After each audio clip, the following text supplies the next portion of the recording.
Dumako naman tayo sa Cagayan kung saan nalubog din sa bahang ilang taniman ng mais at palay. Habang aabot na sa 4,000 residente ang kinailangang ilikas dahil sa bagyong Guring.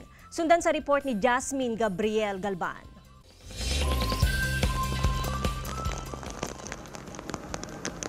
Dahil sa walang tigil na pag-ulan, mabilis ang lagasan ng tubig mula sa kabundukan sa bayan ng Gataran. Nalubog sa bahang hektar-hektaryang palayan at maisan.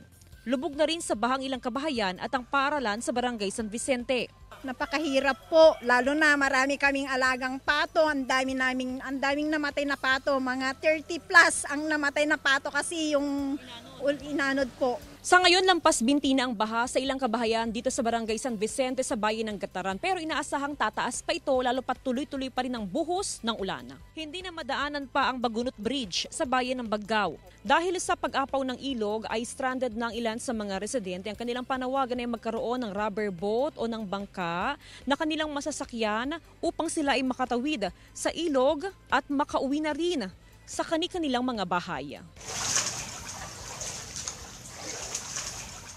Pinasok na rin ng tubig ang ilang kabahayan sa bayan ng Lalo. Sa lakas ng ulan po, pumupunta po lahat dito.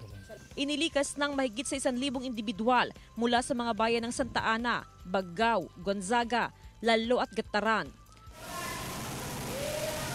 Mahigit sa 20 pamilya ng IP community sa barangay ng Santa Clara sa bayan ng Gonzaga ang inilikas dahil pa rin sa banta ng flash floods. Medyo mahirap po ma'am doon sa amin kasi malakas ang doon, hangin at saka ulan. Ilang barangay sa 13 bayan sa probinsya ang walang supply ng kuryente. Puspusa ng pagsaayos ng Cogelco 2 para sa mabilis na restoration ng kuryente. Sa ngayon, puspusa ng pamamahagi ng food packs sa mga apektadong residente. Ilang pamilya nang nabigyan ng food packs sa Calayan Islands. Hindi na rin madaanan ng mga motorista ang ilang kalsada sa bayan ng Santo Niño, Solana at Baggao. Jasmine Gabriel Galban para sa Mornings with GMA Regional TV.